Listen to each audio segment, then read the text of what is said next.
दशम श्रेणी व्याकरण बही थिबा पद विन्यास से पद विन्यास विषय आज आम आलोचना करवा बुझीपार पे तो से पद विन्यास प्रथम तो क्या कह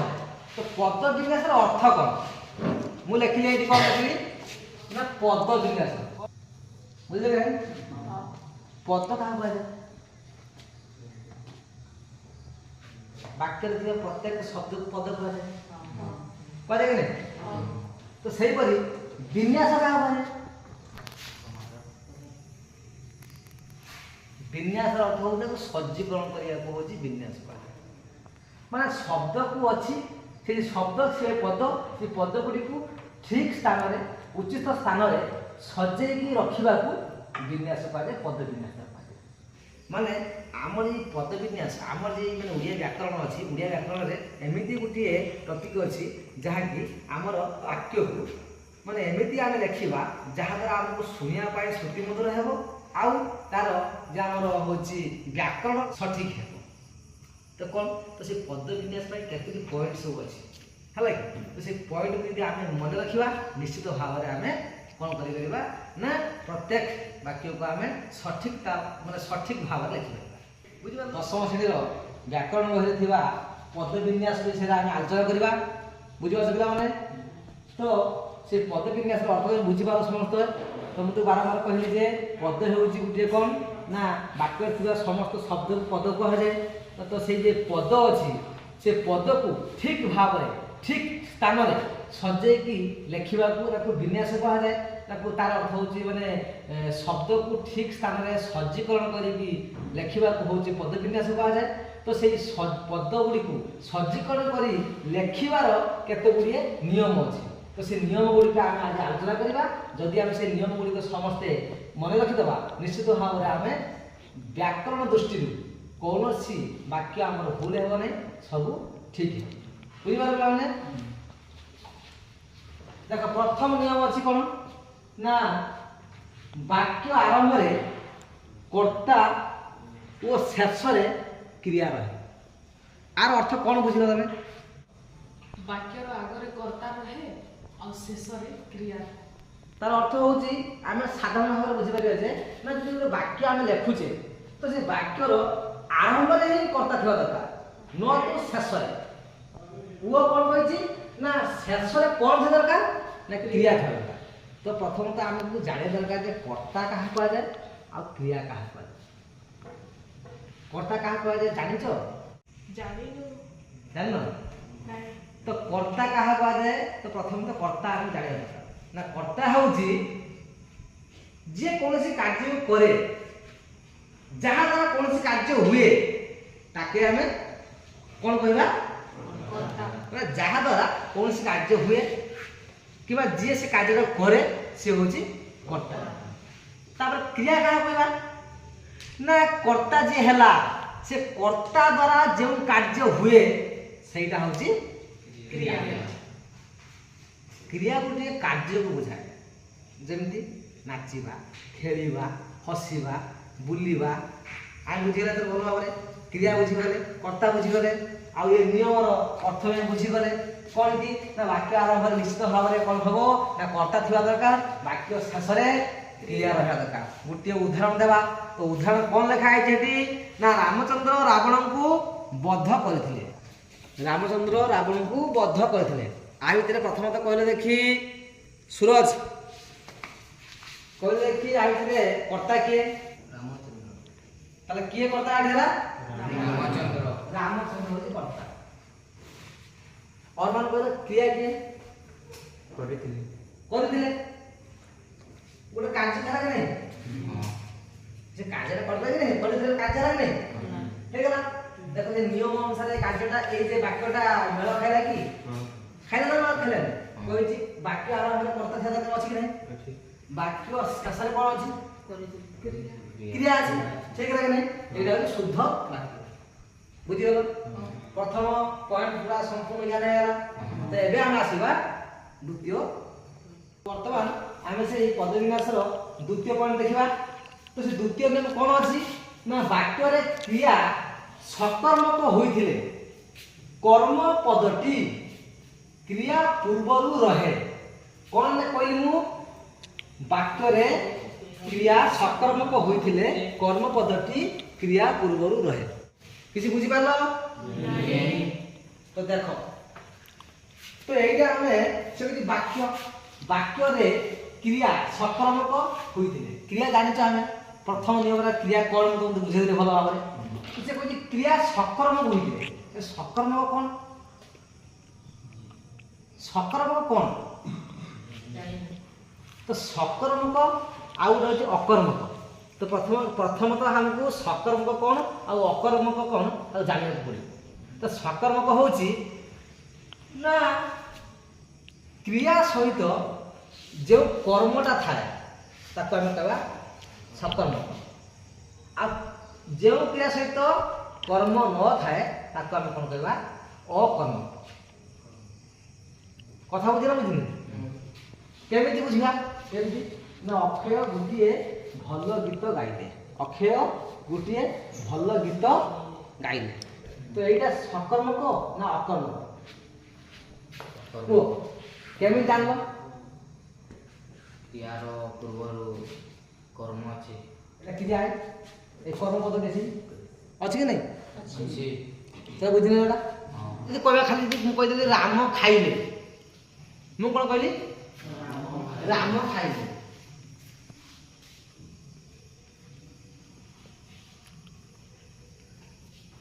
खाइले राम क्रिया एथिरे अछि कि एथिरे अछि कर्म अछि कि एटा हচ্ছে अकर्मक क्रिया एइडी हम गोटे प्रश्न पचार दबा कोन पचार दबा एठी हम जेमि अछि अक्षय गुटिए भल गीत गाइले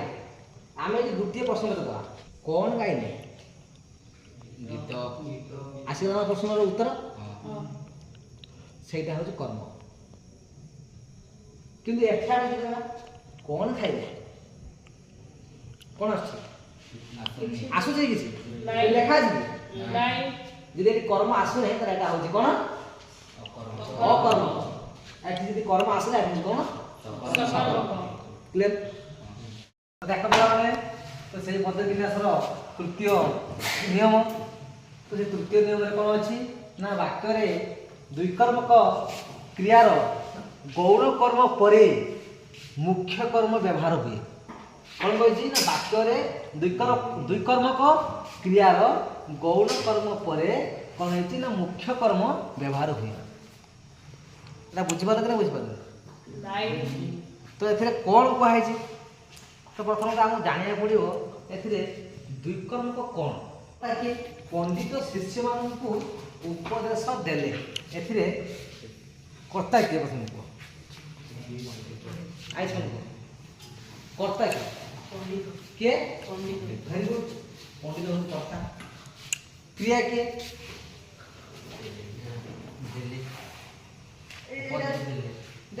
क्रिया किए देले का हूँ क्रिया ठीक है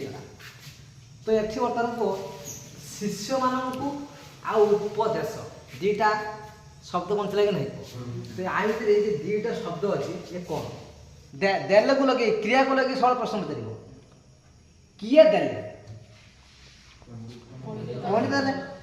कौन देले प्रथम आसा ना तार निश्चय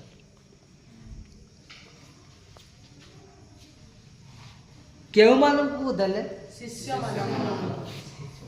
द्वितीय आसा ना गौण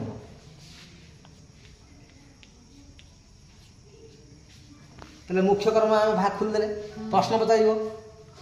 देले किए देले कौन देले उपदेश केउ मानू देले शिष्य तेल मुख्य कर्म किए देला उपदेश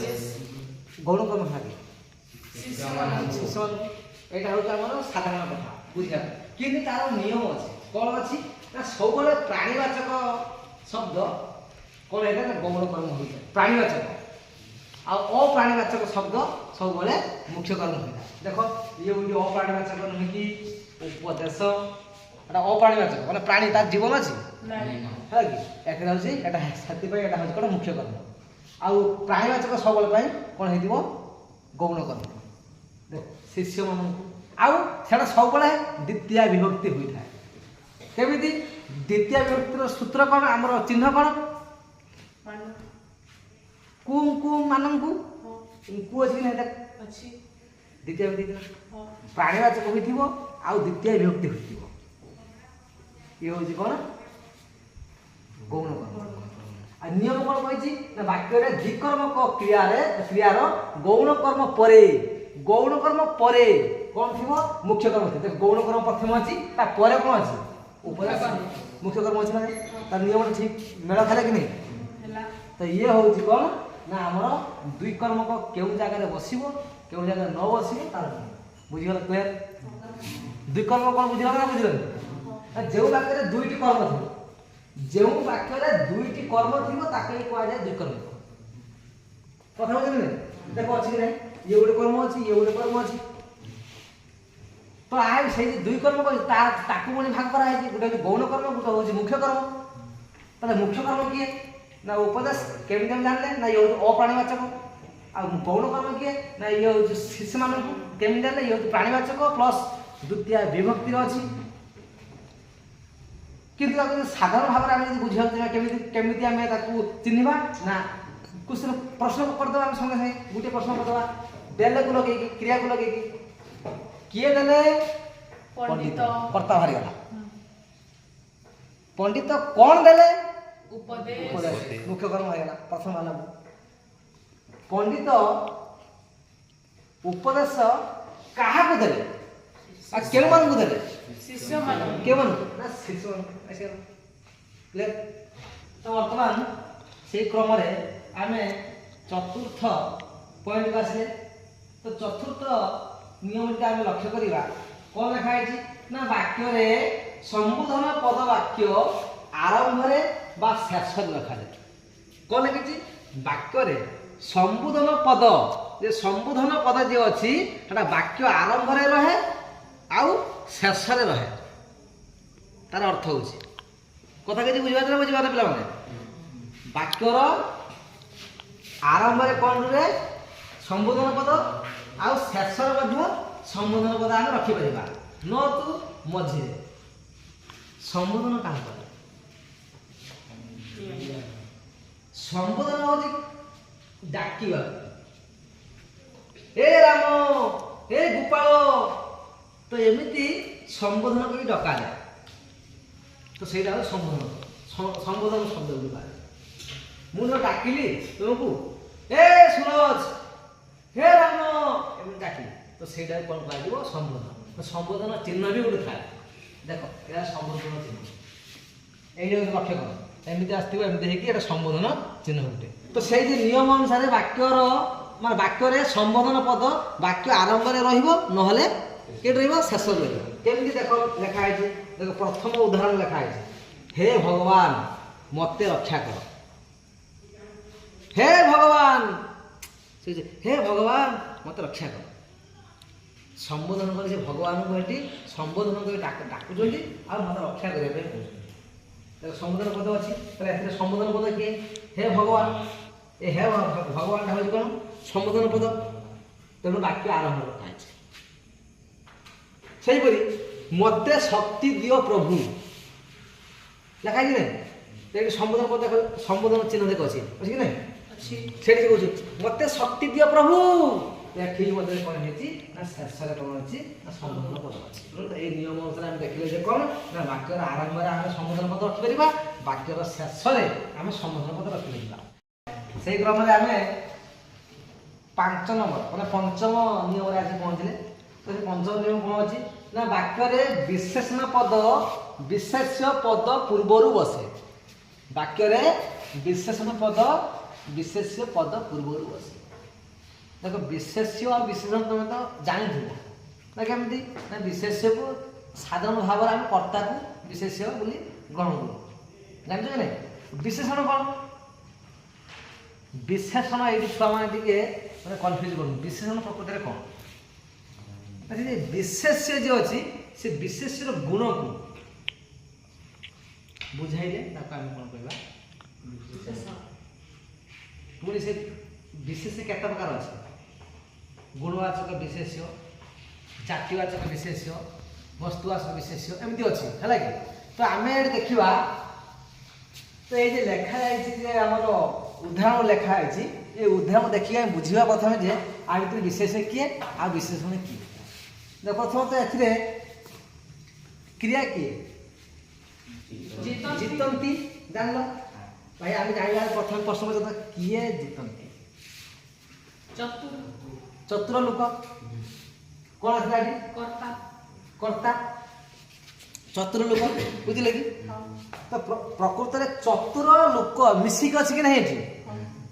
ଚତୁର ଲୋକ ଆମେ ଲାଗୁଛି ଯେ ଲୋକ ସହିତ ଆମେ ଏଇ ଲୋକ ସହିତ ଲୋକଟା ହଉଛି କର୍ତ୍ତା ତାକେ ଆମେ ବିଶେଷ କହିବା କିନ୍ତୁ ସେ ଯେ ବିଶେଷ ସହିତ କାହାର ଅଧିକ ସମ୍ପର୍କିତ ଆସୁଛି ମାନେ କାହାର ସମ୍ବନ୍ଧ ବେଶୀ ଆସୁଛି ଚତୁର ତ ଏଇ ଚତୁରଟା ଏଇ ଲୋକର କଣ ଗୋଟେ ଗୁଣ ମୁଁ କହିଥିଲା ଗୁଣବାଚକ ବିଶେଷ ବି ଅଛି ତ ଏଇ ବିଶେଷ୍ୟକୁ ଯେ ବିଶେଷତା କରେ ତାର ମହତ୍ଵକୁ ଯେ ବଢାଇଥାଏ ତାକେ ଆମେ କହିଲେ କଣ ଏଇ ବିଶେଷଣ ବୋଲି କହିବା ତାହେଲେ ଚତୁରଟା କଣ ହବ ବିଶେଷଣ ଲୋକଟା କଣ ହେଲା ବିଶେଷ ବୁଝିଗଲା ଏତିକି ବିଶେଷ କିଏ ବିଶେଷଣ କିଏ ବୁଝିଗଲା ମୁଁ ଧର କହିଲି ରାମ ଗୋଟିଏ ଭଲ ପିଲା କଣ କହିଲି ରାମ ଗୋଟିଏ ଭଲ ପିଲା ତ ଏଥିରେ ବିଶେଷ କିଏ କିଏ ରାମ ତ ବିଶେଷଣ କିଏ ହବ ଭଲ ବୁଝିପାରିଲ ଭଲ ସେ ଧର କାରଣ ରାମର ଗୁଣ କଣ ଏଠି ଦେଖୁଛି ଭଲ ତେଣୁ ଏଠି ଭଲଟା ହଉଛି ବିଶେଷଣ ରାମ ହଉଛି ବିଶେଷ ତ ସେମିତି ଏଇ ଯେ ଉଦାହରଣ ଲେଖାଯାଇଛି ଆ ଭିତରେ ଚତୁର ଲୋକ ସବୁଠି ଜିତନ୍ତି ଏଥିରେ ଲୋକଟା ହଉଛି କଣ ବିଶେଷ୍ୟ ଆଉ ଚତୁର ହଉଛି ତାର ବିଶେଷଣ ତା ଗୁଣକୁ ସେ ବୁଝଉଛି ହେଲା କି ତ ସେ ସେଇ କଥା କହୁଛି ଏଇ ଯେ ପଏଣ୍ଟ ଅଛି ବାକ୍ୟର ବିଶେଷଣ ପଦ ବିଶେଷ୍ୟ ପଦ ପୂର୍ବରୁ ବସେ ତାକୁ ବସିଛି କି ନାହିଁ ଏଇଟା ବିଶେଷ୍ୟ ତା ପଦ ସେଇ ବିଶେଷ ପଦ ପୂର୍ବରୁ ବସିଛି କି ନାହିଁ ଏଇ ନିୟମଟା ପୁରା ପୁରା ବୁଝିଗଲେ ଭଲସେ ନା କିଛି ବୁଝିଗଲେ ଅଛି ପୁରା ବୁଝିଗଲ ତ ଦେଖ ମାନେ ଆଜି ଆମେ ସେ ପଦ ବିନ୍ୟାସର ପଞ୍ଚମ ନିୟମ ପର୍ଯ୍ୟନ୍ତ ଆମେ ଆଜି ପାଠ କଲେ ଆଉ ସମସ୍ତେ ଭଲ ଭାବରେ ବୁଝିପାରୁଥିବେ ମୋର ଆଶା ଆଉ ନିଶ୍ଚିତ ଭାବରେ କାଲି ପଢ଼ିକି ଆସିବ ନେକ୍ସଟ କ୍ଲାସରେ ଆମେ ଆଉ ଅବଶିଷ୍ଟ